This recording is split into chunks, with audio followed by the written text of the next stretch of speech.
mercredi, eh bien, nous sommes très enthousiastes de démarrer la semaine avec vous. Vous le savez, nous avons toujours la pêche, nous avons l'énergie et nous avons surtout la volonté de vous servir avec chaque fois un thème bien déterminé. Juste avant de passer aux choses sérieuses, permettez-moi de vous présenter l'équipe qui compose ce jour. Vous n'aurez pas aujourd'hui le C'est midi, c'est maintenant. Nous dérogeons à la règle pour vous présenter tout de suite et maintenant le doyen. Bienvenue Neba, que je vous demande d'applaudir. Doyen, le week-end. Ça, j'ai bien passé. Bonjour, Caroline. Bien passé, bonjour. Très bien. Très bien. À part une petite crise d'asthme qui, oh là là, de temps en temps, me prend la gorge, mais ça va. Mais si, on va faire de petites prières après. Vous en serez délivrés pour de bon. Amen. Alors, Amen. il y a une très jeune, fraîche, toute fraîche, demoiselle qui est auprès de vous, qui aspire au mariage. Voilà. Elle nous l'a dit, hein, c'était le 1er janvier. Je n'invente rien. Non, vous avez suivi l'émission. Elle a dit, parmi ses résolutions de cette année, elle aspire à se marier. Oui, il est temps que je me Et nous pose. allons prier aussi pour elle, pour qu'elle tombe sur la bonne personne. On va surtout prier pour que la bonne personne sache qu'il est temps. Pardon? La bonne personne est déjà présente, il faut juste qu'il se décide. Ah, d'accord. Je dis ça, c'est rien. D'accord. Je me charge de faire en fait, cette ce n'est pas prière. un cœur à prendre. Non, hein. pas du tout. Je me charge de faire cette prière. Le D'accord. moment venu. Merci infiniment. Le doyen se charge de faire cette prière. Alors, qu'est-ce qu'il en est de Jessica? Un peu silencieuse là-dessus. On va parler d'autre chose, Jess. Bien sûr, sans Voilà. doi n'est rien. Sans doi. Ma foi. Sans doi n'est rien. Je suis toujours... Ça veut dire... Mais je sais pas, je suis toujours en train de chercher la définition. Donc, On a entendu ça, ça veut dire sans mensonge n'est rien. En fait, moi, Mais ça n'a pas c'était de sens. moi, ma Ma foi. compréhension des Ma choses, foi. c'était l'homme n'est rien sans l'homme. Mais là, ce matin, je demande, on me dit, on me fait non. ce qui est sûr, sans doi Sans doi n'est rien. Voilà, ce qu'on c'est fait. ivoirien, on ne sait pas ce que ça veut dire, on utilise ça. Merci beaucoup. Tout de suite, je vous fais lecture du thème du jour. J'ai subi et vaincu le regard des autres parce que ma mère était atteinte de folie. C'est donc le thème retenu pour cette émission. Et j'ai l'impression qu'il y a quelqu'un 727, appel qui manquait donc à 47, l'appel. Attendez, s'il vous plaît, oui. C'est bon là, oh. Docteur Philo, Alors, PH 627, appel PH 422, tous les chroniqueurs sont à place. sont à place. Ouais. Moi, 27, je réponds. j'étais presque sûre que vous ne viendrez pas aujourd'hui. Oui, mais c'est la discrétion. C'est bien d'ailleurs, parce que nous, les gardes du corps, nous, on est toujours discrets. Et c'est bon que vous m'oubliez parfois. Voilà. Parce que quand on est garde du corps, c'est la discrétion totale. Et je veux me rassurer que tous les chroniqueurs et les chroniqueurs sont à place et le public, il n'y a pas de suspect. Même si je vois Voilà. Et donc, votre émission est garantie, votre sécurité est garantie aujourd'hui. Et là, j'ai deux talkie-walkie là. Voilà, mon patron, il est dehors, au fait. Ça, c'est pour lui-même. Et puis ça, c'est pour sa maîtresse. Non. Voilà. Non, son épouse n'a pas besoin d'être... Elle est déjà dans le foyer, là. Rien mange, là. Ça, c'est pas la sécurité qu'il y a là. Donc là, déjà, c'est pour lui et sa maîtresse. Sa femme est déjà en sécurité dans le foyer. Et je suis venu là pour participer à cette émission. Et elle aussi, elle a demandé à ce que je vienne assurer sa sécurité. Merci Et beaucoup. vous voulez que j'assure votre... Merci beaucoup, Amusez-moi par docteur là, Philo. donc, On vous retrouvera dans quelques instants. J'ai subi et vaincu le regard des autres parce que ma mère était atteinte de folie. C'est un thème extrêmement triste. On aura le temps de le décortiquer avec notre invité témoin qui se nomme Lia Géraldine. Son portrait tout de suite avec Ange Gobo. Voici une histoire hors du commun. En 1995, sa mère est déclarée folle. Lia Géraldine avait seulement 12 ans. Difficile à vivre pour un enfant.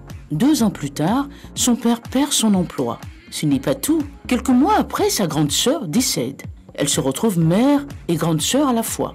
À cause de la folie de sa mère, elle n'a pas eu une vie normale d'enfant. La honte et la peur du ridicule étaient son quotidien. Géraldine, avec beaucoup de courage et de persévérance, refuse cette situation et continue à croire en elle. Aujourd'hui, chanter pour Dieu change sa vie. Quelle est réellement la vie d'un enfant dont la mère est confirmée folle? Est-ce que l'enfant arrive plus tard à être complet? Avec Caroline, on comprendra mieux. Merci beaucoup, Ange Gobo. Eh bien, nous allons recevoir, très cher public, notre invité témoin du jour, Lia Géraldine.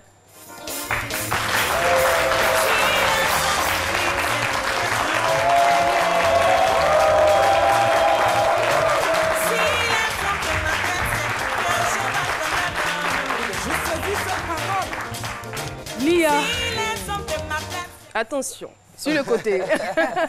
Bienvenue sur notre plateau. Merci. On peut l'applaudir encore une fois. Quel courage! Quel courage!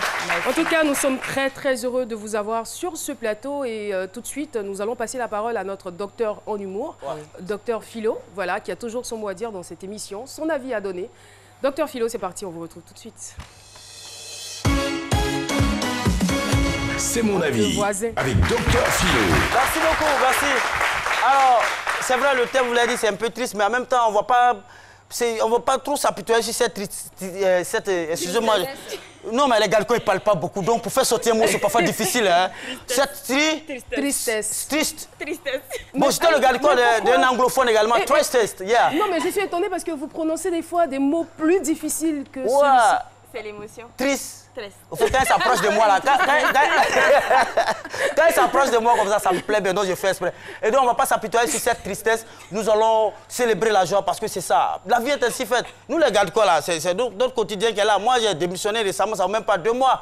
Voilà. Non, mais votre mère est atteinte de folie. C'est pourquoi moi, en fait, je ne veux pas qu'on maltraite les folles. Lui c'est un faux type. Hein. Je n'ai pas dit son nom ici. Lui, il abusait des folles. Oui, c'est un grand type. Mais attends, je suis garde-corps, je ne suis pas garde-muet. Votre patron? Hein? Votre patron? Mon ex-patron. Ah, d'accord. Mon ex-patron. Non, mais je l'ai laissé. Et je veux parler. Il dit, tu es garde-corps, tu ne dois pas parler. Je dis, garde-corps, je vois. Toi, tu peux abuser d'une folle devant moi. Et donc, je l'ai quitté aujourd'hui, je suis au chômage. Je vous embauche. Pardon? Parce que vous avez des valeurs, donc moi, je vous embauche. Ok, j'espère que vous n'allez pas abuser d'un fou. Hein. Parce que là, moi, je suis là. Non, franchement. Moi, je suis direct dans mes trucs. Et je le disais tantôt, j'ai dit, non, mais c'est la vie, c'est la société. Il ne faut pas regarder les gens parlent, il ne faut pas regarder les gens. Je suis sûr qu'à un moment donné, on vous appelait, quand vous voyez dans la rue, on vous appelait FIFO, c'est-à-dire fille de la folle, FIFO. Surtout, non, généralement, c'est bon. On vous appelait, c'est ça, FIFO. C'est d'aller au 4 là. C'est vraiment malheureux. Franchement, je ne m'attendais pas à ça. J'ai cru qu'elle allait me dribbler au fait. Heureusement qu'elle a dit qu'on l'appelait comme ça aussi.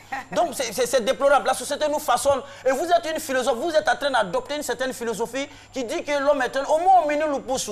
Ça, c'est Thomas Hobbes qui a donné à l'école. On est bête, on met ça sur ici. L'homme est un loup pour l'homme. Je l'ai dit. Ouais. Homo homini lupus, là, c'est à langue philosophe à l'époque là-bas. L'homme est un loup pour l'homme. Et c'est l'homme qui nous fasse. J'ai dit à un moment ici, à une émission, qu'un bébé chinois, vous le prenez, vous l'envoyez à Niakaramadougou, il va parler le sénifo. Parce que les sénifos l'auraient façonné à leur manière. Vous, c'est la société qui nous fait. C'est très philosophique. Je ne sais pas si vous comprenez un peu. C'est très philosophique. Et nous sommes... L'homme était un animal social. L'homme était un animal social. Ça, c'est Aristote qui a dit ça. Je parle et c'est clair. Les gens le savent. Ça, c'est l'homme était un animal social. Et vous façonnez cela. Et vous, personne ne conteste. Vous avez bravé toutes ces railleries-là pour vous construire vous-même. Et vous êtes vous-même. Vous êtes naturel. Vous n'écoutez pas les gens. Votre mère a connu la folie. Ça, c'est un moment de tristesse. Mais qu'est-ce que vous faites pour combler cette tristesse-là? C'est ça votre rôle aujourd'hui. Moi, mes 2 parents étaient fous. Ça, c'est une confidence. Non. Mais attention, mes 2 parents, moi, mon père, chaque fois... Moi, je préfère ne pas me prononcer. Non, mes 2 parents étaient mon père. Chaque fois, il disait à ma mère que non, tu me rends fou, je suis fou de toi. Et elle me disait que là, tu me rends folle. J'étais fou de ça. Donc, j'étais fou. Donc, je vais dire qu'aujourd'hui... Ils étaient fous l'un de l'autre. L'un de l'autre, voilà. Okay. Mais il y avait cette folie même dans la maison. Donc moi, je dis qu'ils sont fous. Donc eux m'ont mis au monde. Moi aussi, j'ai bravé tout ça. Et aujourd'hui, je me suis dit aussi moi-même. Et donc, c'est ce que vous avez fait. Et vous aussi, vous êtes fous.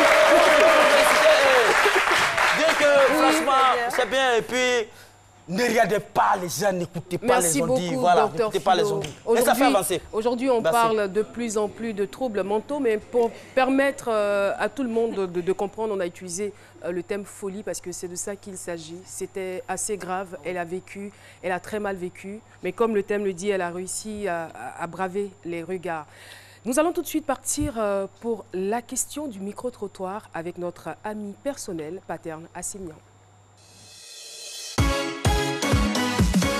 Le micro-trottoir avec Chris Paterne Assemian. Et salut Caroline, je suis très heureux de vous retrouver dans le cadre de ce premier numéro de 6 minutes de la semaine. Nous sommes à Marcory précisément sous l'échangeur du pont Henri Colombidier. C'est un cadre qui sert souvent d'abri aux personnes atteintes de folie. Parlant de personnes malades, quel regard pourrait-on porter sur les enfants des personnes atteintes de folie? Ce sont des enfants qui ne doivent pas être mal vus à l'égard de tout le monde là. Ce sont des enfants qu'on doit les accepter. c'est pas la faute à leurs parents.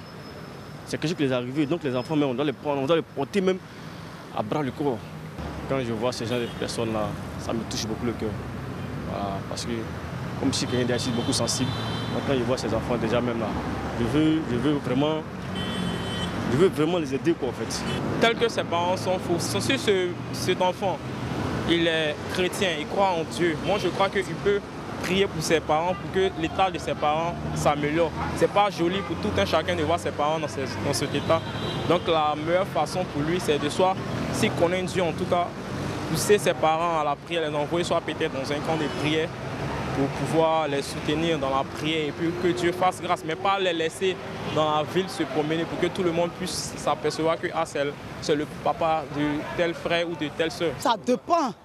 D'autres sont fous, ils prennent la drogue. Mais une mère qui ne fait rien et puis elle est folle, on ne peut pas voir pour cela. Ça fait mal. D'avoir une mère qui est malade, c'est pas normal. Le regard qu'on porte sur eux, bon, peut-être que c'est de la pitié, je crois. Voilà, c'est de la pitié parce que voir un enfant qui a tous ses parents qui sont fous, bon, qui n'a aucun soutien. Donc je pense que la société, en principe, devait avoir pitié de ces enfants-là. Voilà, parce que bon, c'est pas facile, c'est pas facile. Surtout que maintenant que la vie est devenue dure, s'il faut avoir des parents qui sont fous, bon, on ne sait pas ce que l'avenir peut leur réserver, quoi. Et voilà, la folie peut être passagère ou chronique, l'attente ou foudroyante, héréditaire ou provoquée. Quel est le cas de notre invité, de la mère de notre invité? On le saura dans quelques petits instants. Géraldine, encore une fois, bienvenue sur notre plateau. Il faut dire que c'est dans le quartier d'Abobo, PK18, que vous avez grandi. Est-ce que vous pouvez nous décrire un peu l'ambiance familiale dans laquelle vous avez vécu? J'ai vécu dans une très belle ambiance parce que maman et papa étaient mariés légalement et ont eu 4 enfants, dont je suis la 2e. Et mon papa était quelqu'un de très hospitalier, quelqu'un qui recevait tout le monde à la maison. Donc il y avait des tontons, les tantis, il y avait tout le temps la nourriture à la maison, papa travaillait, donc tout allait bien. Franchement, ce petit temps-là, vraiment, je ne peux pas oublier, tout allait bien. Surtout que maman aimait piler du foutou, tout le temps on est là dans la cuisine avec maman, c'était vraiment bien. Jusqu'à ce que la situation... Mais quel était le tempérament, le caractère? Maman était une femme très douce. C'est mon papa qui criait à tout moment quand il quitte au travail. Quand tu entends sa voix dehors déjà, toi-même tu commences à courir. Le bruit de la moto, le bruit de la voiture, ça commence à courir dans tous les sens. Tu es obligé de te laver à 17 h parce que si papa vient qui te frappe, maman ne va pas intervenir. Il ne faut pas compter sur elle. Parce que toi-même tu connais ton père. Donc voilà, elle était tout le temps en train de dire, il faut laisser les enfants, ce sont des filles, laisse-les comme ça. Et nous, on avait tout le temps le soutien des mamans, mais papa était vraiment quelqu'un comme un corps habillé, il n'a pas le temps. Quand il crie, tu obéis. Voilà. Quand il crie, tu obéis. Le doyen, j'ai l'impression que c'est quand même nécessaire pour équilibrer les choses dans le couple. Il y a parfois un qui est doux. Une autorité. Et voilà, donc, il faut une autorité, c'est tout à fait normal. C'est cela. C'est pas effrayant. C'est pas effrayant.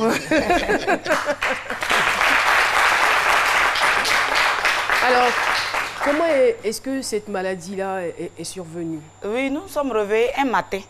Ça a été très brusque. Nous sommes réveillés un matin et maman a commencé à faire des signes. Elle allait au marché, elle est venue la renverser la nourriture. Ça a commencé à être bizarre. On a appelé papa, on dirait que maman ne se sent pas bien. Elle a commencé à insulter la femme qui ne parle pas. Parce que c'était une femme intellectuelle qui avait tous ses diplômes. Donc c'était une femme au foyer, mariée légalement, tranquille. Mais elle a commencé à insulter les voisins, avoir des réactions vraiment bizarres. Et ma grande soeur aînée a appelé... Chose qu'elle ne faisait pas. Elle ne faisait pas. Elle n'avait plus honte de quelqu'un, elle commençait à crier. Moi, elle m'appelait par le nom de ma grande soeur. Elle avait commencé à mélanger les noms. Donc on a su que quelque chose n'allait pas. Donc quand papa est venu le soir, 2 jours, 3 jours, on l'a envoyé à l'hôpital. On a dit non, que c'est une folie. Donc papa a pris son épouse et ils sont partis à Benjerville, la soigner. Mais ça n'allait pas parce que là-bas, ils ont dit qu'elle n'avait rien. Vous aviez 12 ans. J'avais 12 ans, oui. Et je veux dire, est-ce que vous compreniez à cette époque-là ce qui se passait réellement? C'est vrai, on emploie le terme folie. Mais est-ce que vous mesuriez la gravité de la chose? Non, je n'ai pas mesuré. Je n'ai vraiment pas mesuré parce que je me dis que la folie, mes parents ne peuvent, ça pouvait pas, voilà, ça peut pas être dans la maison Vous avez ici. du mal à réaliser, en fait. Ça peut être peut-être une petite maladie ou bien maman fait exprès. Pour vous, c'était peut-être quelque chose de passager. Et puis nous, moi, j'étais beaucoup comédienne, donc souvent, j'imite ma grande soeur. Larissa, mais pourquoi tu n'as pas balayé? Pourquoi j'imitais? Elle savait déjà ce qui s'est passé, mais moi, je ne comprenais pas. Jusqu'à ce que papa vienne pour dire que papa est venu, il nous a dit, vraiment, maman, vraiment, elle est malade. Tout ce qu'on sait, c'est que maman est malade. Mais c'est quand elle a commencé à se déshabiller, manger dans les poubelles, c'est là que je me suis rendu compte que, attends, c'est ma maman qui est là. Et les enfants prennent des boîtes en train de la poursuivre, la folle du quartier. Elle les poursuit, elle ramasse. Une très belle femme qui est devenue folle. Et on me dit, voilà les enfants de la folle. Voilà, vraiment, c'est là que j'ai commencé à couler les larmes et ça a commencé à devenir des pleurs. À tout moment, je passais. Parce que notre dernier avait 2 ans. Et comment faire pour supporter le bébé qui avait 2 ans? Plus mes petits frères, c'était vraiment difficile. Et papa, ensuite, a perdu maintenant son travail parce qu'il était... Combien de temps après? 5 à 6 ans, parce que ça n'allait pas vraiment. En train de lutter à l'hôpital, même chez des féticheurs, on ne trouvait pas. Il était à la recherche de solutions, de solutions et absent. Ce qui était mauvais, voilà, il disparaissait, il n'allait plus au travail. Donc, c'est normal qu'il perde son boulot. Ce qui était mauvais, c'est que maman pouvait disparaître. Faire 1 mois quelque part, 2 mois, on ne sait pas où elle est. Et nous, quand c'est comme ça, c'est épuisant pour les enfants parce que moi, je vais d'un autre côté, ma grande soeur va quelque part d'autre. On est en train de la chercher. Ça peut être, on cherche les folles, on regarde dans les visages, on cherche tout ce qui est des personnes qui ne sont pas normaux. Et une fois, maman est venue à la maison, un coup. Elle est venue comme ça, brusquement à la maison. Et j'ai appelé ma grande soeur, elle ne sortait pas. Ma grande soeur vient, voilà maman qui est là. Et maman a commencé à courir. Moi aussi, j'ai commencé à la suivre, pensant que je pouvais la maîtriser. Tu peux avoir une mère, tu es folle, mais tu te dis que c'est toujours ta mère. Quel que soit, tu es la seule personne qui peut comprendre que c'est ta mère. L'amour que nous avons pour notre maman, on ne pouvait pas accepter dans la tête que maman était malade. Donc, souvent, elle allait jusqu'à dans la forêt et je la suivais là-bas. C'est quand je vois que le coin est dangereux que je me retourne. Mais j'ai vu que le secours de Dieu ne m'a pas manqué. Parce qu'on pouvait, moi aussi, me faire du mal dans cette situation. Elle ne savait plus ce qu'elle faisait. Parce qu'elle allait dans des zones à risque quand même. Oui, je me rappelle à Bobo, sans manquer, il y a un gros trou où l'eau passe. Maman est tombée dans le trou. Et moi, j'ai failli tomber aussi dans le trou. Je me suis arrêtée pendant quelques minutes et elle s'est levée. Dieu merci, elle n'est pas morte, mais elle s'est levée là. Puis elle a continué. Ça m'a fait pleurer et je suis rentrée à la maison. Donc voilà, c'était une famille détruite carrément. Allez, on va commencer avec le doyen. Allez, oui, ce que je voulais dire, c'est émouvant. Et les enfants réagissent comme ça. J'habitais un quartier où il y avait une jeune fille qui était toujours en train de suivre quelqu'un qui est fou, un fou. Elle le suivait partout, quelquefois elle était en tenue civile. Et même quand elle revenait de l'école, elle était en tenue, elle parlait avec le fou. Quand le fou était en train de fouiller dans une poubelle, elle s'arrêtait pour lui parler. Plus tard, nous avons su que c'était son père. Son père qui disparaissait, il avait des crises comme ça, il disparaissait et il fallait aller le chercher. Donc quand elle revient de l'école et qu'elle est dans le bus, qu'elle aperçoit son père, elle descend. Elle lui parle. À force de le raisonner, il vient à la maison. 24 heures après il s'en va.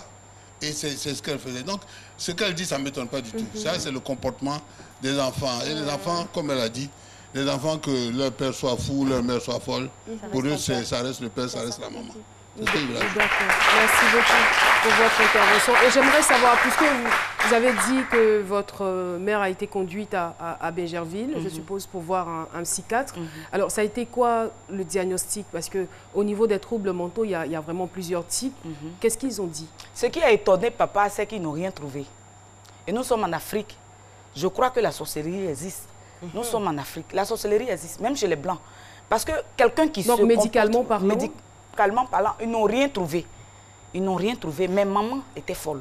Excusez-moi, alors je veux rebondir justement dessus. Est-ce qu'il n'y avait pas des disputes entre votre père et votre mère qui peut-être à cause du stress l'ont conduite à la folie? Pas du tout. Pas du tout, parce qu'on a grandi dans un foyer tranquille. Tranquille. Quelqu'un qui marie son épouse légalement avec ses enfants, on avait chez nous, on était tranquille. Papa laissait toujours de quoi manger, malgré que maman ne travaillait pas. Il y avait toujours de la nourriture. Et il y avait plein de personnes dans la maison. Donc, il n'y avait pas de dispute même. Parce qu'elle ne parlait pas. Donc, discute va quitter où? Au contraire, elle dit que quand une femme est obéissante, ça évite beaucoup de choses. Donc, il n'y avait pas de problème. Mais il y avait un suspect quand même dans la famille, parce que dans toute famille, comme la mienne, il y a toujours, moi j'ai un oncle là-bas, il sort, je le soupçonne toujours. Il n'y a pas un suspect sorcier quelque part dans la famille. D'accord, on y reviendra. Oui, Jess. Moi, je m'intéressais à la jeune fille de 12 ans qui est en train de vivre une telle épreuve. C'est sûr que ce n'est pas évident. Comment est-ce que vous êtes sentie, je veux dire, au niveau de vos études? Parce que j'imagine avoir une mère qu'on doit pourchasser tout le temps, psychologiquement, c'est dur. Est-ce que vous arrivez à vous concentrer dans vos études? Est-ce qu'à un moment donné, vous avez abandonné? Comment est-ce que vous vous sentiez à 12 ans? Ou peut-être un peu plus, parce que ça a duré longtemps. Oui, ça a duré très longtemps. Je me sentais frustrée, blessée d'ailleurs. Je me sentais découragée de la vie. Parce que vraiment, tu peux tout accepter, mais savoir que ta mère est folle, c'était pas... Et je n'avais plus d'amis. Avant, on s'amusait dans les boîtes, on fait le soleil avec les voisins, les amis. Mais tu te rends compte que tu ne pouvais même plus les approcher. Quand tu t'approches, les amis se dispersent. Donc, du coup, toi-même, tu es considérée comme une folle. Donc, dans la tête, j'ai vécu, j'étais complexée. Parce que pour ça, je ne suis pas allée à l'école. Voilà. Moi, je voulais enchaîner pour dire... Vous avez dû arrêter vos études. Oui, je ne suis pas allée à l'école. Vous avez dit tantôt qu'il y avait beaucoup de personnes à la maison. Que votre père avait... Tous ces gens-là, où sont-ils passés quand votre mère a eu son problème et quand votre père est décédé? Oui, ça c'est l'homme, c'est l'être humain. Ils ont eu la nature de l'être humain. Quand il y a des difficultés, l'homme fuit. Et papa ne pouvait plus payer la maison. Donc, du coup, chacun a pris ses bagages, ils sont partis. Souvent, on allait vers les tontons, on a faim, on veut manger, mais il faut aller chez ton papa, il faut chercher ta maman, tu es folle. Oui, j'ai entendu ça avec des tontons qui étaient chez nous. Des tontons qui étaient chez nous. Il y a d'autres même que mon papa a aidé à aller en Europe. Mais vraiment, quand il ne vient plus à la maison. Il n'y avait plus même de maison même pour dire il va venir. Parce qu'on vivait dans un coin vraiment encore précaire. Plus on ne pouvait pas louer la maison. Donc papa a vu un de ses amis qui nous a donné une maison comme ça. En dehors de la famille, vraiment, en dehors de la famille, en dehors des amis, de l'entourage immédiat, je veux dire, est-ce que vous avez bénéficié à cette époque-là d'une assistance venant d'un psychologue ou d'une assistante sociale? Non. Est-ce que vous étiez quand même très jeune? On n'a pas reçu aucune assistance. Aucune assistance, oui. Aucune assistance. Ça a duré combien de temps Depuis 1994, la maladie a commencé. Et jusqu'à aujourd'hui, on n'a plus retrouvé maman. Donc, c'est quelque chose. Donc, à un certain moment, elle a disparu. Elle a disparu plus de traces. Carrément. Papa était fatigué. Il a fait appel même à ses frères, côté de la famille de papa. Mais chacun a fait ce qu'il pouvait. Vous avez fait tout ce qu'il fallait faire. Vous avez cherché dans tous les sens. Aucune trace de votre maman. Aucune trace. Et quand il y a des faits de mère, c'est pas facile. Aujourd'hui, comment vous vous sentez? Je me sens bien. Je me sens bien parce que j'ai vaincu. J'ai vaincu beaucoup de choses. Mais justement, on aimerait bien savoir comment est-ce que vous êtes parvenu à vaincre, on va dire, ce grand malheur. Oui, à l'âge de 12 ans. Après ça, j'ai perdu ma grande soeur aînée, quelques temps plus tard. Oh, c'était mon seul ami. C'était elle qui... On partait au marché de PK18 pour ramasser vers 17h-18h, les femmes ne sont plus là. Elle avait la stratégie, on ramasse les bananes, on pile foutou, et puis on fait la sauce, nous on mange. C'est comme ça qu'on se nourrissait. Et quand elle est décédée, c'était difficile. Elle est décédée de quoi, votre grande sœur? Elle a, on dit, anémie. L'anémie. Les malheurs se sont quand même enchaînés. Voilà, se sont enchaînés. Je veux dire, la maladie de maman, après papa qui perd son boulot et vous perdez ensuite votre grande sœur. Voilà, il fallait supporter le bébé, la petite. Il fallait supporter les autres. Donc là, je suis devenue grande dans la tête. Parce que tu n'as plus droit à l'erreur. Voilà, tu es maman en même temps. Donc j'allais au marché, je ramassais les trucs. Chaque soir, c'était mon marché que je faisais. On vient, on prépare, il y a une petite mamite, on mange. Je lave les enfants. Et puis comme ça, c'était comme ça on vivait. Mes petits frères, eux, on s'est débrouillés pour les mettre dans les écoles un peu. Et puis ça allait. Mais ce n'était pas facile. Après le décès de ma grande sœur, et ça, jusqu'à aujourd'hui, ça me fait du mal. Mais c'est comme si, en fait, vous perdiez une deuxième maman. Voilà, parce que c'était tout. C'était tout. Et c'était difficile. Vraiment difficile. Donc, je me suis fait un moral. Donc là, vous êtes responsabilisée. Voilà, je me suis responsabilisée. Plus tôt que prévu. Donc vous devenez la maman de vos frères. Et ça m'a rendu sage dans la vie. Il y a des lieux où je ne mets pas mes pieds parce que si j'ai problème, personne ne va m'aider. Donc il y a des lieux où je ne vais pas. Et c'est comme ça. Mais comment vous avez fait alors pour surmonter tout ça? Je veux rendre grâce à Dieu. Je veux rendre grâce à Dieu. Je ne peux pas parler... Je ne peux pas parler de ce témoignage-là sans rendre grâce à Dieu. Parce que si ce n'est lui, je ne serais pas là. En face de notre maison, il y avait une église. Et je me suis demandé, mais comment se fait que nous, on a faim, on ne mange pas? Et puis les gens chantent Alléluia tous les jours. Comment eux, ils font pour être heureux? Donc j'ai ramassé un jour tous mes petits frères et on est rentrés dans l'église sans qu'on nous invite. Et quand ils ont demandé les nouvelles personnes, je me suis présentée. On dit, tu veux faire quoi? J'ai dit, je veux chanter. Et c'est comme ça que je suis restée dans l'église. À force d'écouter les messages, la foi, la musique nous fait du bien. Quand j'ai commencé à chanter, j'ai senti que je me sentais libérée. C'était ma joie de vivre, c'était de chanter. Donc, dans les rues, je chante, j'ai commencé à chanter. On ne m'invite pas, je chante partout. Et j'ai commencé à retrouver espoir en moi-même. Les hommes peuvent dire ce qu'ils sont, le contraire. Mais toi-même, qu'est-ce que tu dis de toi? C'est ça. Moi, je savais que je peux vaincre, je pouvais vaincre. Je croyais en moi. Je savais que je pouvais vaincre. Donc, je n'avais même pas une belle voix aussi. Mais j'apprenais à chanter. Je me suis fait former jusqu'à ce que je devienne chanteuse aujourd'hui. Wow. Beaucoup d'émotions sur ce plateau. Toujours avec notre brave invité qui a vécu des situations pénibles dans sa vie. Maman atteinte de troubles psychiques. Papa qui perd quelque temps après son travail. Et elle perd par la suite sa grande sœur. Elle devient donc la mère de ses frères et sœurs. Et cela ne l'a pas empêchée de croire en la vie. Elle finit par rencontrer le Seigneur. Et aujourd'hui, elle est remplie d'espoir. Et malgré tout cela, Lia Géraldine, j'ai envie de dire que la vie n'a pas été très tendre avec vous. Oui. C'est vrai, vous avez eu la chance de vous marier en 2005. Malheureusement, 10 ans après, vous perdez votre époux. Oui. Je suis dans la joie parce que je suis un exemple pour beaucoup de personnes pour dire que la situation peut-être que tu vis aujourd'hui, tu penses que tu es le seul à vivre, mais il y a des personnes qui ont traversé et sont sorties de cette situation-là plus fort qu'avant. Donc, je veux t'encourager. Il est décédé de quoi, votre époux? Il est décédé de fièvre typhoïde, c'est ce que la médecine a dit. 3 jours de maladie. Nous, on a cru que c'était le palu. Il est décédé de fièvre typhoïde. On a fait 10 ans de mariage et on a eu 2 enfants, une fille et un garçon. C'est vrai qu'aujourd'hui, avec du recul, vous pouvez en parler et motiver d'autres personnes. Mais à cette époque-là, ça devait être quand même très difficile à tenir. Très difficile. Je veux dire, pour quelqu'un qui a connu ce genre de succession, de malheurs, et qui se dit, j'ai rencontré Dieu, donc tout va pour le mieux. Oui. Et qui malheureusement, votre mari, je crois, était pasteur aussi. Oui, il était pasteur. Il était pasteur. Il était pasteur. Quand j'ai perdu mon mari, pendant qu'on était aux funérailles, j'ai compris, c'est là que j'ai réalisé que la vie n'est pas facile. Parce que j'ai cru que c'était le passé. Mais je me suis rendu compte que je me retrouvais dans mon enfance. Mais est-ce que vous-même vous êtes interrogé sur vous? Est-ce que vous ne vous êtes pas dit peut-être qu'il y a une malédiction sur ma vie? Non, non. Non, jamais. Parce que les projets que le Seigneur forme sur nos vies sont des projets de paix et non de malheur. Donc, pour moi, ce sont des épreuves. Mais je me suis dit que je suis la seule personne à croire que je suis une personne bénie. Pour que la bénédiction arrive dans ma vie, je suis une personne, la seule personne qui doit croire. Même quand la société me donne un nom pour me dire que tu es la fille de la folle, quand on me donne un nom pour me dire que tu es la veuve, moi, je dois me donner un nom pour me dire que je suis une bénédiction. Mais, attendez, on est des êtres humains, d'accord?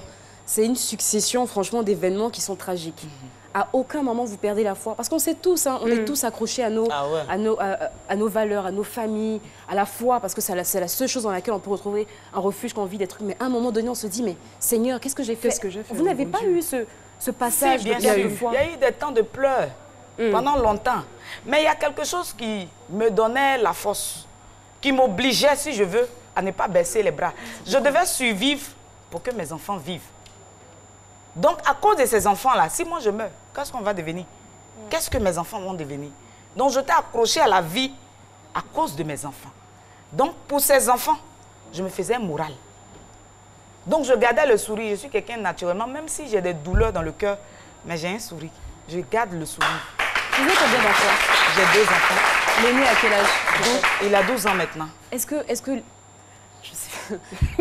Est-ce que vous avez expliqué tout ça à votre enfant? Parce que 12 ans, c'est l'âge que vous aviez quand vous avez vécu tout ça. Il sait tout et il me dit, maman, je suis fière de toi. Mes enfants m'ont écrit une lettre, vraiment. C'est la femme d'un pasteur. Voilà, oui. Elle a le moral. Aujourd'hui, quelle est votre plus grande satisfaction? Ma plus grande satisfaction, c'est qu'au funérailles, je vais expliquer quelque chose. Au funérailles, après 10 ans, on m'a donné 10 000, la belle famille, pour dire va avec les enfants. Non. Et, oui, 10 000 francs CFA. Mon père est encore vivant, il peut témoigner. Va avec les enfants, s'ils ont réussi, c'est pour toi. Et je leur ai dit qu'il y a un père pour les orphelins, il y a un mari pour la veuve. Ma plus grande satisfaction, c'est que ces personnes-là, qui ont cru que je n'allais pas m'en sortir, aujourd'hui m'encouragent. Et j'arrive à mettre mes enfants à l'école, mes enfants m'envoient un résultat. Ma fille a été première, le garçon deuxième à l'école. Wow. Je suis comblée. Je suis comblée. Et quel est votre plus grand rêve? Mon plus grand rêve, parce que je suis sûre que vous en avez beaucoup. Oui, j'ai beaucoup de rêves. J'organise des concerts en faveur des orphelins et des veuves. J'ai l'ONG qui s'occupe des orphelins, des veuves. Et je veux faire plus de bien à plusieurs veuves, à plusieurs orphelins. Et quand je recueille les fonds, j'aide les veuves pour qu'elles puissent être indépendantes. Parce que la veuve ne doit pas tendre la main. Ce n'est pas parce que tu es veuve que tu es mendiant. C'est 2 choses différentes. Voilà. Il faut que toi-même te battes dans la vie en tant que mère, en tant que femme. Je ne me suis pas mis dans la peau de quelqu'un qui a tout perdu. Mais je me suis mis dans la peau de quelqu'un qui doit réussir, qui est obligé de réussir pour que mes enfants aient un toit un jour.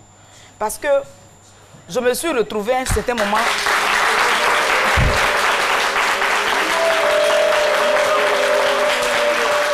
Merci beaucoup. Voilà. Merci beaucoup, public de Sénégal. Merci. Vous vous êtes retrouvée un jour? Je me suis retrouvée à un certain moment donné sur les tables des églises en train de dormir, même au marché de Port-Boudeux. Je me lavais dans les toilettes de Port-Boudeux. J'ai acheté un bois à linge avec ces 10 000 et je faisais fanico pour pouvoir entrer dans les maisons. C'est aussi un métier, c'est quelque chose aussi. C'est mieux que la prostitution, c'est mieux que tendre la main tous les jours. Tu vas expliquer quoi comme problème, puis ils vont toujours te donner. Ça aussi, c'est un problème. Donc, je faisais des activités fanico, j'allais à la zone charger des bagages pour que mes enfants aient de quoi manger. Wow. Voilà. Donc, je pense que c'est vraiment le témoignage de la semaine. Je n'ai pas encore entendu les autres témoignages de la semaine, mais celui-ci, franchement, j'admire votre courage, tout simplement. J'admire votre courage. Alors, tout de suite, je vais appeler Paulus Agathon. Habituellement, c'est moi qui encourage mes invités, mais j'ai l'impression que c'est l'inverse parce que c'est comme si mon âme est un peu attristée par rapport à tout ce que j'ai entendu. Ça fait beaucoup, et on est tellement heureux de savoir qu'une personne peut traverser le désert, qu'une personne peut traverser ce genre de situation et garder la tête haute, rester digne. C'est impressionnant, tout simplement. Paulus Agathon, votre présence est plus que nécessaire sur ce plateau. Vos réactions nous intéressent avec Paulus Agathon. Paulus!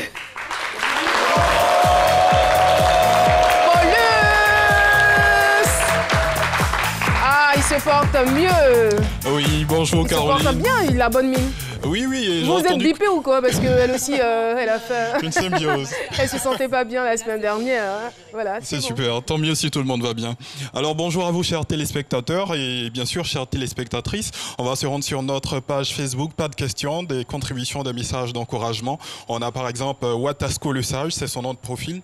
Il dit aujourd'hui beaucoup de personnes ont tendance à abandonner les personnes atteintes de la folie. Voilà. C'est qui augmente le nombre de malades mentaux dans nos rues sans soutien. Or personne ne devenir fous. Il faut donc penser à les prendre en charge et éviter que d'autres gens ne viennent les maltraiter comme des animaux. Beaucoup de courage. On a ensuite Herman Diezon-Caénon. Il dit, Saint-Exupéry disait, si tu diffères de moi, loin de me léser, tu m'enrichis. Juste pour dire que bien vrai que les regards des uns t'ont quelque part fait du tort, ces regards t'ont également permis de t'armer de courage et de détermination afin d'en sortir vainqueur. Le dernier, c'est celui de Marc Arthur Ouloté. Il dit, cette situation nous invite à inciter davantage chaque citoyen à désormais changer d'opinion et de regard sur ces personnes atteintes de malades mentales, car personne n'est à l'abri de ce genre de troubles. Et beaucoup de courage à vous.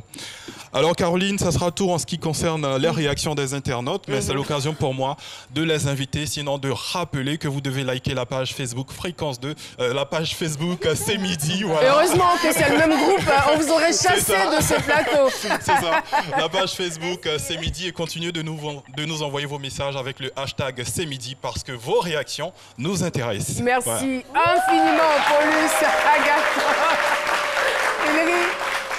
Voilà, vous pouvez aussi liker la page Facebook de Fréquence 2, la page Facebook de RTI 2, la page Facebook de RTI Boaké, j'espère qu'il y en a, et puis la page Facebook de C'est Midi. Voilà, likez. En tout cas, oui, avant de conclure. C'est pas une question, j'ai juste envie de dire merci à la dame en face de moi, merci pour ce témoignage, parce qu'on a tendance à se réveiller les matins mal, on se dit que rien ne va. En se plaignant. Justement, en se plaignant, parce que c'était mon cas même ce matin. Mais franchement, merci beaucoup pour ce témoignage et je le ferai plus. Moi. Et c'est ce qu'on dit. C'est ce qu'on dit tous les jours. Ouais, en tout cas, Géraldine Lia, merci beaucoup pour ce témoignage. Et nous sommes pratiquement à la fin. Vous avez forcément votre mot à dire à l'endroit des téléspectateurs qui vous regardent et peut-être des personnes qui se retrouveraient dans des situations aussi difficiles que la vôtre. Je refais un acapella. Allez-y. Tu es mon Dieu, tu es mon Dieu. Tu es mon Dieu, tu es mon Dieu. Tu es mon Dieu, tu es mon Dieu. Jésus, tu es mon Dieu, tu es mon Dieu. Oh là là, oh là là. Que c'est touchant, que c'est touchant. Alors là, pour quelqu'un qui ne savait pas chanter, j'ai envie de dire, il y a de l'espoir quand même. Pour moi. La fin, je dis, tu es plus fort que mes ennemis. Tu es plus puissant que mes ennemis. Tu es plus fort que mes adversaires. Jésus, tu es mon Dieu. Tu es mon Dieu. Et c'est ça qui est la vérité. Merci beaucoup. Merci pour cet encouragement à la vie. Et je suis sûre que les téléspectateurs qui nous regardent en ce moment, ceux qui ont perdu goût à la vie, vont se relever après votre témoignage. Ce n'est pas encore fini tant que vous êtes là, tant que vous avez la possibilité de respirer. Il y a encore de l'espoir. Il y a la possibilité de vous refaire, de vous relever, de croire en la vie et d'offrir ce que la vie vous offre de meilleur. Merci beaucoup, Géraldine Lia. Continuez ainsi, continuez de distiller de la joie autour de vous. Merci beaucoup pour ce témoignage. Voilà, c'est donc terminé. On va donc retrouver Jessica Bomba. Jessica Bomba pour le club C'est Midi. J'espère qu'elle a le courage. Après tout ce qu'on a entendu, pourquoi pas. On vous retrouve tout de suite, Jess. C'est Midi Club avec Jessica Bomba. Ça va être trop bizarre de prendre la parole juste après des témoignages dans le style. Mais c'est un peu comme... parfois, vous allez à l'église et puis vous avez l'impression que tout ce qu'on dit là, on parle de vous. Vous avez l'impression que le monsieur, il est venu aujourd'hui ou la dame, elle est là spécialement pour parler de vous. Et Dieu merci que cette émission est là. Allez, on part avec le 10 Years Challenge. Depuis cette semaine, en tout cas depuis 10 jours pratiquement, tout le monde s'adonne au 10 ans challenge. Les photos de vous il y a 10 ans, les photos de vous 10 ans après, je pense que tout le monde l'a fait. Et évidemment, le club C'est Midi ne pouvait pas rester en marge de cette petite attraction sur le web. Et on a eu envie comme ça de faire un 10 ans challenge ici. Mais ce que j'ai envie de dire, c'est que quand vous regardez les photos des gens il y a 10 ans, c'est vrai, entre le grand écart du make-up, le grand écart de la mode, le grand écart, tout ça, il y a aussi l'évolution personnelle, l'évolution sociale. Il y en a, il y a 10 ans, qui étaient peut-être à l'école. Aujourd'hui, ce sont peut-être des chefs d'entreprise. Et c'est ça que je pense qu'il faut retenir de ce challenge. Et justement, moi, je vais me lancer la première, n'est-ce pas? Jessica Momba, commençons par soi-même. Jessica Momba, il y a 10 ans, c'était ça. Regarde, c'était ça là. Tu parles. Tu n'es pas prêt. Cette grossesse, je la garde. Un point, c'est tout. Après, je me sens capable de gérer un enfant toute seule. Non, mais tu aurais dû y penser. Hein. Si seulement tu m'avais écouté, que tu avais mis ce fichu préservatif, on ne serait pas là. Donc, en fait, pour la petite histoire... Jessica Momba, non, mais attendez, non, mais comme par hasard, il y a une nouvelle chaîne de télévision qui a décidé que c'est à cette période précise qu'elle va repasser le film Dr Boris dans lequel je jouais. C'était il y a 10 ans, justement. Et je me suis dit, ça tombait vraiment à pic. Il y a 10 ans, je faisais ma première apparition à la télévision. Et devinez quoi, 10 ans après? Je suis toujours là. Donc, ça, c'est pas mal. On part avec Paulus Agathon. Paulus, moi, franchement, sa photo d'il y a 10 ans, j'ai tellement adoré. Vous allez voir Paulus en train de pousser ça. Donc tout le monde va se dire, mais ah ouais, mais qu'est-ce qu'il faisait? Non, mais attendez, attention. Oui, il a fait ça. Chacune des photos raconte une histoire. Paulus, il y a 10 ans, justement, aidait son oncle. Son oncle avait une entreprise et pendant les vacances, il aidait parce que c'est son oncle qui s'occupait de lui, qui payait ses études. Donc lui, justement, il essayait de l'aider pendant les vacances. En faisant ça, c'était son job de vacances. Il poussait ça. Et 10 ans plus tard, voici un Paulus en costard.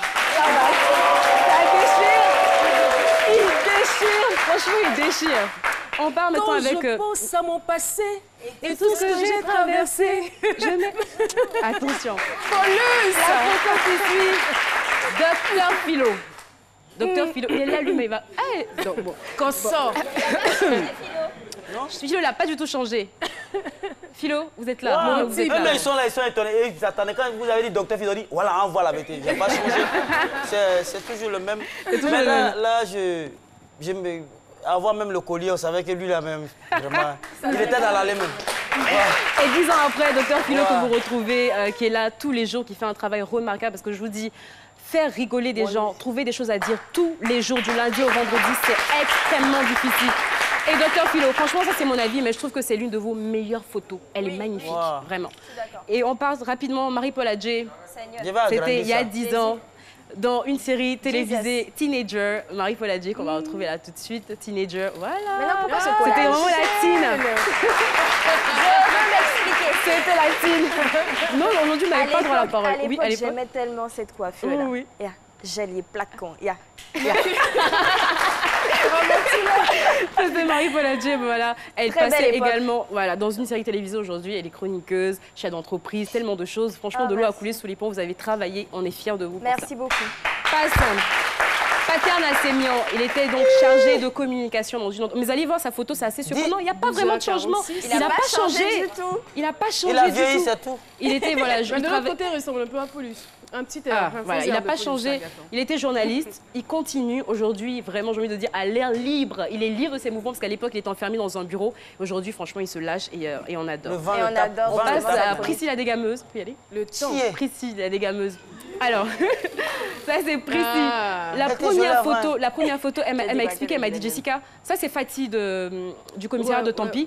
Elle m'a dit, c'est celle-là qui m'a donné envie justement de faire de la comédie parce qu'à l'époque, elle était danseuse pour Aïcha Koné, elle voyageait énormément et elles ont fait cette rencontre-là qui a véritablement aujourd'hui changé sa vie. Malheureusement, à l'époque, quand vous avez des graines qui sont plantées, mais on ne se rend pas compte qu'elles vont porter des fruits. Et aujourd'hui, c'est une comédienne, elle est même, je pense qu'elle-même doit être étonnée d'être là où elle est aujourd'hui, mais voilà, elle est là où elle est. La dernière fois. Voilà. Alors, donc, l'avant-dernière, s'il vous plaît, l'avant-dernière, rapidement. Monsieur Joseph Andjou, notre big boss, il y a 10 ans, il était présentateur du JT.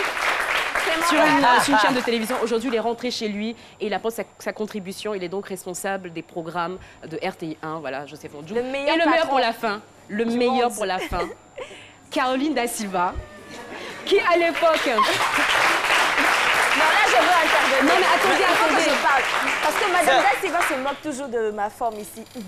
Non, mais j'étais pas aussi mince quand même. Un petit modèle, c'était un petit modèle. Non, il y avait la chair là où il fallait, je te promets. Non, mais ce qui est magique avec cette photo, c'est que vous la voyez avec un micro à la main. Mais à l'époque, elle faisait pas encore de télé. Elle n'était pas encore... Tout ça, elle faisait pas encore. Et 10 ans après... Voilà. The Queen. Là, je présentais un défilé d'Alpha. Merci beaucoup. En tout cas, ça a été un plaisir de passer en revue toutes ces images. C'est pour vous dire que on ne sait jamais ce qui se passe dans 10 ans. C'est clair. Travailler pour l'instant. Ce qui va se passer après, là, on ne sait pas. Mais bosser pour l'instant, c'est tout. Merci beaucoup, Jessica Djomba. Ah, Yako pour Marie-Paul Adjé, parce qu'elle aura juste 2 minutes pour sa chronique. C'est pas grave. C'est Mode et Beauté avec Marie-Paul Adjé.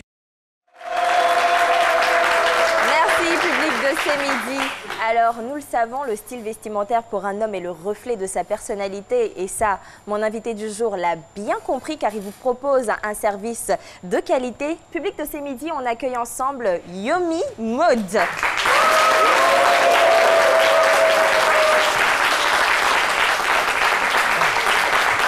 Vous allez vous mettre juste là, juste à côté de Madame Da Silva. Bonjour Yomi Mode, bienvenue sur le plateau de C'est Midi. Yomi Mode qui va nous présenter aujourd'hui sa collection urbaine. Comporta. Attention. Ça vient d'où? Bon, ça vient de la rue. Le micro. Oui, ça vient de la rue, ça vient de tout, partout. Parce qu'aujourd'hui, les Ivoiriens, quel que soit Alpha, quand ils veulent sortir ce matin, chaque matin qu'ils veulent sortir, vraiment, ils essayent de réfléchir comment habiller, comment se tenir, Donc tu te comportes quoi. Voilà, donc tout ça, ça amène le confort. Sans plus tarder, on y va pour le défilé de mode. Merci.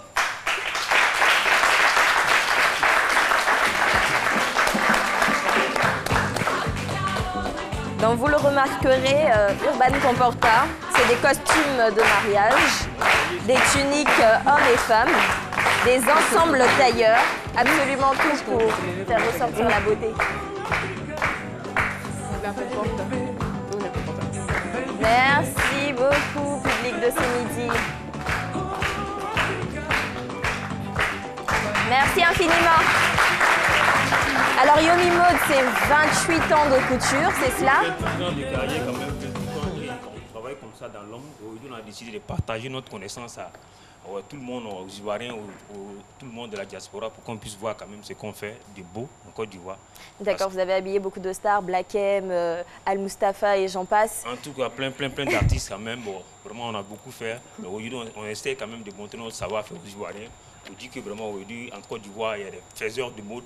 Comme je dis, on peut compter sur moi. Bien sûr, on n'en doute même pas parce que ce que vous faites est magnifique. Merci. Je vous laisse le temps de parler à votre public. Vous avez 2 boutiques aussi, on retiendra ça, une à la Riviera. Voilà. Quelle est au fait sa particularité? Quelle est votre particularité? Bon, ma particularité, c'est des tenues quotidiennes, quoi. Léger, pour ne pas être trop chargé. Il faut dire aussi que vous faites des ensembles pour les mariés. Tailleurs, tout ce qui est costume tailleur, tunique, dame. Alain italien et puis des costumes vraiment bien taillés, costumes monsieur. Ce fut un plaisir de vous avoir reçu sur le plateau de Merci, on essaye. On adore ce que vous faites. Voilà, on essaie de mettre un peu Merci beaucoup. Merci à vous. Là, je vais faire un peu ma comporta, venir me positionner là. Merci beaucoup, public de Ce Midi, d'être venu dans cette émission. Merci à toutes les équipes qui y ont travaillé. Et voilà, nous avons été très heureux de vous présenter ce numéro. On se donne rendez-vous demain à partir de 12h pour un autre. Bye bye.